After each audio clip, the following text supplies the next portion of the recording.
দেখো আমি কলার পাতাটা এখানে কড়াইতে তেল মাখিয়ে কলার পাতাটা দিয়ে দিয়েছি। এবার এই মাছগুলোকে আমি মশলা দিয়ে এর সঙ্গে মাখাবো, মাখিয়ে মাছগুলো সাইড করে রেখে তারপর সবজিটাকে মাখাবো। আর দেখতে থাকো।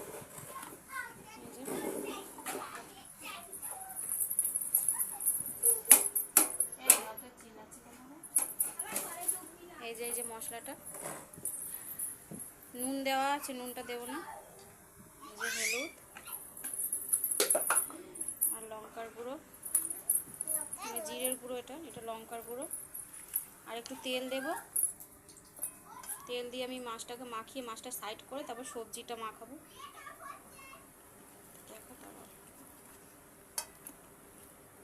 দেখো এই যে মাছটা আমি মাখিয়ে রেখে দিয়েছি এপাশে মশলা দিয়ে, আর এখানেও সেম মশলা দিয়ে আমি আলু আর সবজিটা মাখিয়ে নেব। আর একটু তেল নিয়ে নেব, দিয়ে মাখানো হয়ে গেলে তার উপর থেকে আমি মাছগুলো দিয়ে দেবো। আর মাখিয়ে নিয়ে আগে মাছগুলো সাজাবো একটা একটা করে।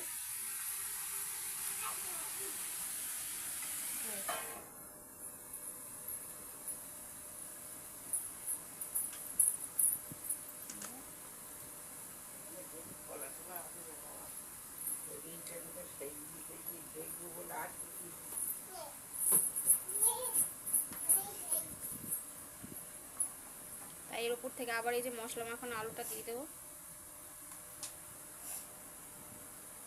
দিয়ে যে বাকি মাছগুলো আছে ওগুলো দিয়ে দেবো।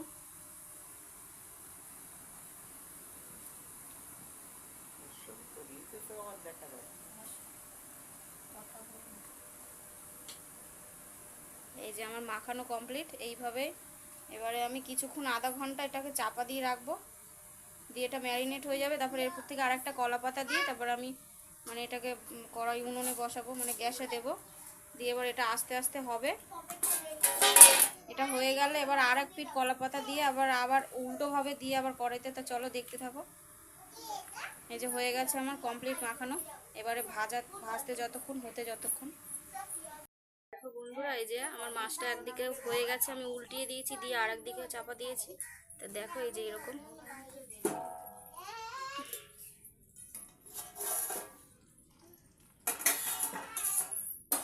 এই যে দেখো উল্টিয়ে দিয়েছি, এই যে পেছন দিকটা, এই যে এরকম হয়েছে। তাই এটা আরেকটু হবে। মাছটা পুরো সিদ্ধ হয়ে গেছে, পরে দেখাচ্ছি আমি, হয়ে যাক।